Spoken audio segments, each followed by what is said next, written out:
The world's second largest economy. That country's unveiled its leadership team for the next 5 years. Well, say changes, maybe not so many. One man who's not going anywhere is President Xi Jinping. He certainly stays at the helm by the looks of it. Jacqueline Vuga is here to explain what might happen next. Because things haven't quite, the Chinese kind of do things traditionally, but it hasn't quite gone to tradition. This huge, great big party conference that's just wrapped up. Tell us a bit more. Well, everything's sort of changed at this point. This lineup unveiling has given us a clear glimpse into China's political future, just not in the way that would be expected, not in the traditional manner, as you said. The intrigue comes from the fact that usually in the past, one of the 6 men on the standing committee, apart from Xi himself, now this is the committee that makes all the key decisions, usually one of those men is signaled to be the clear successor to the title of party chair. That's how it worked with Xi, with his predecessor. But this time around, all of the current members were born before the year 1960, which, according to an albeit unwritten retirement rule, means none of them are young enough to take over for him in 2022. So what's the retirement age? 68, yeah. Yes, exactly. And that, of course, fuels the already rampant speculation that Xi wants to hold on to the title of party chair beyond the usual framework of only 2 terms. Now, the other option, of course, would be him to name a predecessor later on, but all of the experts and all the signs show that that's really not likely to happen.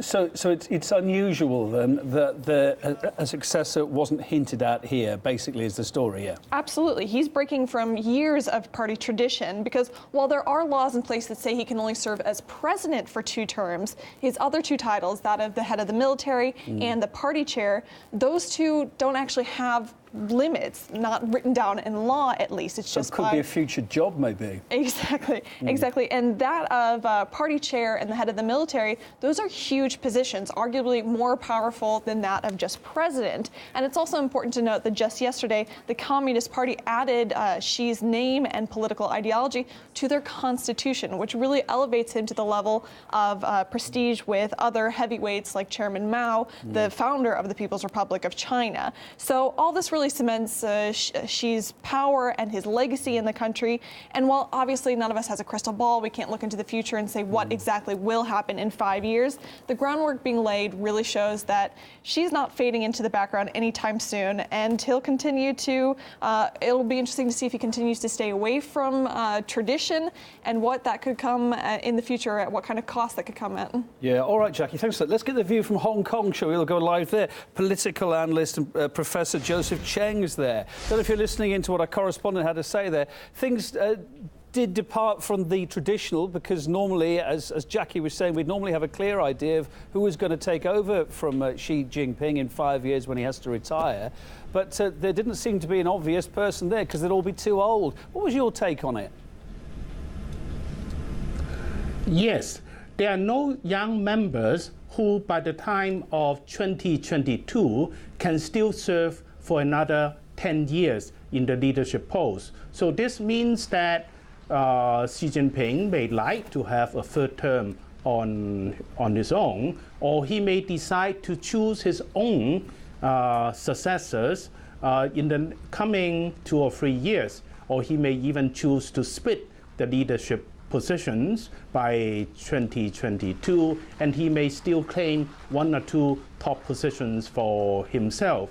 It is also obvious that with the retirement of the elderly leaders, Xi Jinping now has a very solid majority support at the Politburo Standing Committee and the Politburo level. Yeah, I mean, some of his thoughts, his ideas were now written into the Constitution there. That's an idea of how seriously his view on the world is taken. And of course, if you were to criticise that, you'd be kind of criticising the Communist Party itself, wouldn't you? So it's quite a clever move. This guy is really going to go down in the annals of history for China, isn't he? Yes, he secured the title of being the core of the party leadership a while ago. And as you said, in the Congress just held, his ideas, his policy ideas, the thought of Xi Jinping has now come to share the equal status of Mao Zedong thought, and it will serve as part of the guiding ideology for the party. Apparently, he tries to exploit nationalism and patriotism to strengthen the legitimacy for the party regime, and he appeals to the people's need for strong leadership. Apparently, the campaign against corruption is also quite popular, and he also mentions for the very first time the establishment of a world first-class military.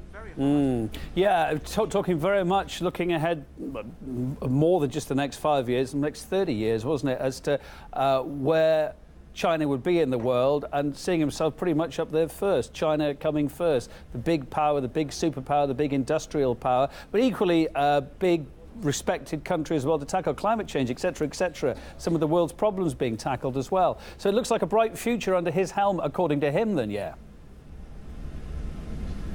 Yes, I think he will seek a bigger say for China in various international organizations, in various international forums, and he understands that people in China expect their leadership to enhance the nation's international status and international influence, and he is expected, and he claims to have delivered in this regard. At the same time, certainly, China has ample fiscal reserves to spend on foreign aid, on the provision of international public goods, very much under the umbrella of the so-called One Belt, One Road initiatives and the establishment of the Asian Infrastructure Investment Bank, the Silk Road Fund, and so on. Good to have your view from Hong Kong there, looking on. Professor Joseph Cheng,